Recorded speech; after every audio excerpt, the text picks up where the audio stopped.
నమస్తే. ఇన్నాళ్ళు నన్ను సపోర్ట్ చేస్తూ, ఎంకరేజ్ చేస్తూ మీ ప్రేమని నాకు అందిస్తున్న ప్రతి ఒక్కరికి కృతజ్ఞతలు. అలాగే ఈ వీడియో కూడా ఖచ్చితంగా మీకు ఉపయోగపడుతుంది. లైక్, షేర్ అండ్ సబ్స్క్రైబ్ చేసి మీ సపోర్ట్‌ని నాకు అందించండి. అలాగే ఈ వీడియో పట్ల మీకున్న అభిప్రాయాన్ని కామెంట్ సెక్షన్‌లో కామెంట్ చేసి తెలియజేయండి. ఇప్పుడు వీడియోని చూద్దాం. నమస్తే. Welcome to our channel. నేను పద్మిని. ప్రస్తుతం మనతో పాటు ప్రముఖ ఆధ్యాత్మికవేత్త, నారీసేన ఫౌండర్, దత్త ఉపాసకురాలు శ్రీమతి లతా దత్త గారు మనతో పాటు ఉన్నారు. మాట్లాడదాం. నమస్తే అక్క. జై గురుదత్త. శ్రీ గురుదత్త. పితృదోషాలు అనేవి ఖచ్చితంగా చాలా మందిని కూడా ఇబ్బంది పెట్టేటటువంటి పరిస్థితి ఉంది. అంటే మనం చేసుకునేవే మన చేతుల మరి పితృదేవతల్ని మర్చిపోతే డెఫినెట్ గా దోషంగా అది మారుతుంది కదా. అయితే కొంతమంది అయితే మాకు తెలియదండి, మా పెద్దవాళ్ళు ఏమీ చెప్పలేదు అని అంటే చాలా బాధ అనిపిస్తుంది. చాలా బాధ. పెద్దవాళ్ళు చెప్పకపోతే ఎట్లా, లేదు ఒకసారి చేస్తాము చనిపోయిన తర్వాత 1 ఇయర్ అప్పుడు చేసేసాం ఇంకేం లేదు అంటే మరి ఎవ్రీ ఇయర్ ఎలాగా చేయాలి కదా అని అంటే ఆచారం లేదని కొంతమంది, కానీ అది దోషంగానే ఖచ్చితంగా మారుతుంది. మరి పితృదోషాల నుంచి బయటపడ్డాం. అలాగే శని దోషాలు కూడా డెఫినెట్ గా, శని అంటేనే మన కర్మకారకుడు, ఆయన డెఫినెట్ గా వృత్తిలో పైకి రావాలంటే ఆయన అనుగ్రహం ఉండాలి. ఇంకా రకరకాల పోర్ట్ఫోలియోస్ ఉన్నాయి. మరి శని దోషాలు కానీ పితృదోషాలు కానీ నివృత్తి అవ్వాలంటే ఏం చేయాల్సి ఉంటుంది అక్క? చాలా చక్కటి ప్రశ్న పద్మిని. ఇది అందరికి ఉపయోగకరమైన ప్రశ్న. ఎందుకు అనంటే అసలు ఈ పితృదోషాల వల్ల ఎటువంటి ఇబ్బందులు వస్తాయి, శని దోషాల వల్ల ఎటువంటి ఇబ్బందులు వస్తాయని ముందు చెప్తాను. పరిహారాల కంటే ముందు ఒక 7 పరిహారాలు సులభంగా చేసుకునేవి చెప్తాను. అయితే ఈ పితృదోషాల వల్ల ముఖ్యంగా ఏంటి అనంటే అనారోగ్య సమస్యలు, తీవ్రమైన అనారోగ్య సమస్యలు. రెండోది అన్టైమ్లీ డెత్, సడన్ డెత్స్, ఆకస్మిక మరణాలు అంటారు కదా, అలాంటిది. మూడోది కెరీర్ లో గ్రోత్ ఉండదు, ఫైనాన్షియల్ గ్రోత్ ఉండదు, చాలా ప్రాబ్లం. నాలుగోది చాలా డిస్టర్బెన్సెస్ ఇంట్లో.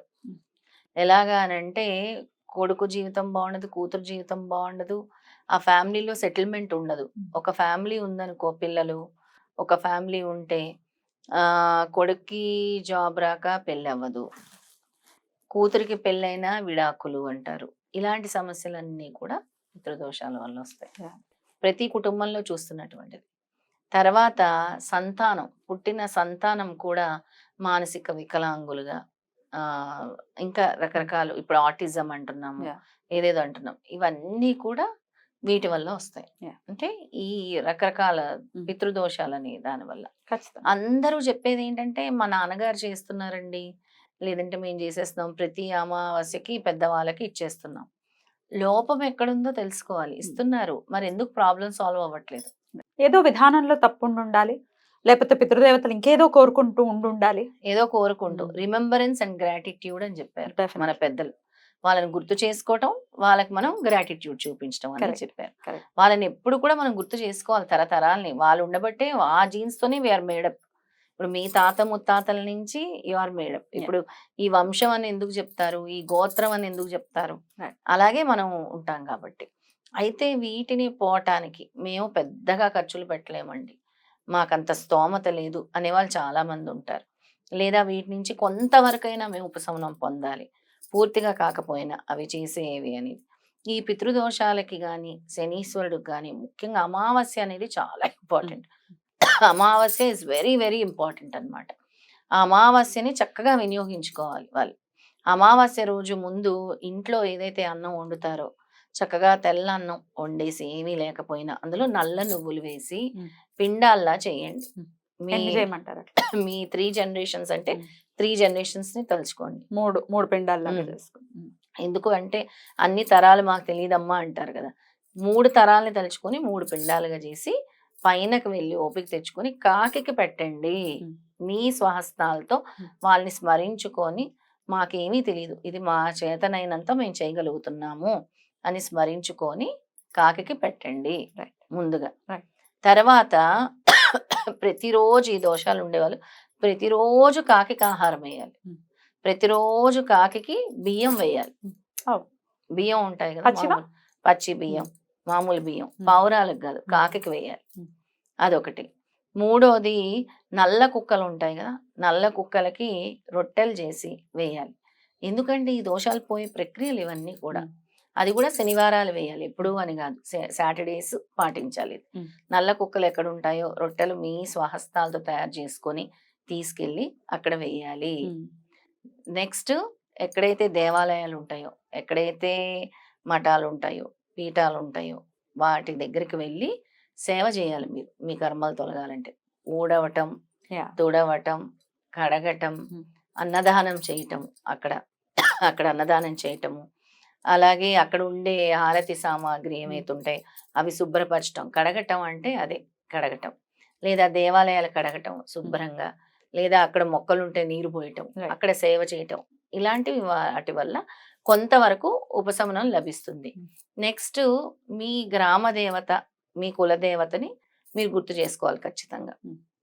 మీ గ్రామంలో ఏదైనా దేవత ఉంటే ఆ అమ్మవారిని గనక మీరు మర్చిపోయి ఉంటే, లేదా మీ కులదేవత ఎవరైనా ఉంటే ఆ అమ్మవారిని గనక మీరు మర్చిపోయి ఉన్నా కూడా, ఎందుకంటే ఈవిడ తల్లి, ఏదైనా తల్లి ఫస్ట్ తీసుకుంటుంది. ఆ దోషము మీ వరకు రానివ్వకుండా తల్లి కాపాడుతుంది. కరెక్ట్ తల్లి పాదాలు పట్టుకోవాలి. కరెక్ట్ అది కూడా మీరు చేయాలి ఖచ్చితంగా. ఏవైనా మీరు అమ్మవారి మొక్కులు మొక్కుకొని మర్చిపోయినా కూడా ఆ అమ్మవారి మొక్కులు గుర్తు చేసుకోండి. లేదా కులదేవతకి ప్రతి సంవత్సరం పండగ జరుగుతుంది మీ ఊర్లో, లేదంటే గ్రామ దేవతకి జరుగుతుంది, వెళ్ళి అక్కడ దానికి అటెండ్ అవ్వటము, అమ్మవారి మొక్కులు తీర్చుకొని రావటం, ఇదొక ప్రధాన ప్రక్రియగా తప్పకుండా చేయాలన్నమాట. వీటితో పాటు ప్రతిరోజు అంటే కొంతవరకు ఈ దోషాలు తొలగిపోవడానికి ప్రతిరోజు సంధ్యా సమయంలో వీళ్ళు దీపం పెట్టుకోవాలి. ఈవినింగ్స్ ఖచ్చితంగా 6 to 7 మధ్యలో 6 to 7 మధ్యలో చక్కగా స్నానం చేసి, లేదా మాకు స్నానం లేదంటే కాలు చేతులైనా కడుక్కొనైనా సంధ్యా దీపం పెట్టుకోవచ్చు. దానికోసం పెద్దగా ఇది లేదు. అంటే మీరు నాన్ వెజ్లు అవి ఇవి తినేసి కాలు చేతులు కడుక్కుంటే కుదరదు. ఖచ్చితంగా స్నానం చేయాలి. అవి లేకుండా చక్కగా ఉంటారు కదా, అప్పుడు మీరు నాన్ వెజిటేరియన్ తినకుండా వెజిటేరియన్ తిన్నప్పుడు మాత్రం కాలు చేతులు కడుక్కొని సంధ్యాదీపం పెట్టొచ్చు. ఇలా కొంచెం దోష నివృత్తి జరిగే వరకు ప్రతిరోజు సంధ్యాదీపం అనేది చాలా చాలా ఇంపార్టెంట్.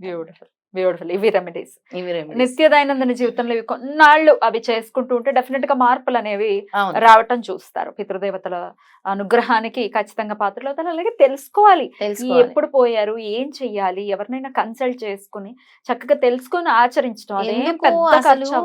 మనమే హోమాలు చేస్తున్నాం ఇలాంటి వాటికి, చాలా ఎక్కడికో వెళ్ళి కాకుండా అతి సులభంగా చాలా తక్కువ రుసంతో కూడా మనం చేస్తున్నాం ఇలాంటి నివృత్తుల కోసం.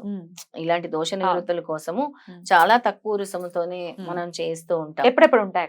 అమావాస్య రోజు, పౌర్ణమి రోజు, మళ్ళీ అమావాస్య వచ్చేటప్పుడు, పౌర్ణమి వచ్చేటప్పుడు గుర్తు చేద్దాం. అమావాస్య పౌర్ణమిలకి మనం హోమం చేస్తూ ఉంటాం. ఇలాంటి దోషాలు తొలగటానికి కోసం ప్రత్యేకంగా. అలాగే వీళ్ళు దానాలు ఏదైతే మనం చెప్తున్నామో, ఇందాక కూడా మనం మాట్లాడుకున్నాం, ముఖ్యమైన తిథుల్ని వినియోగించుకోవాలి.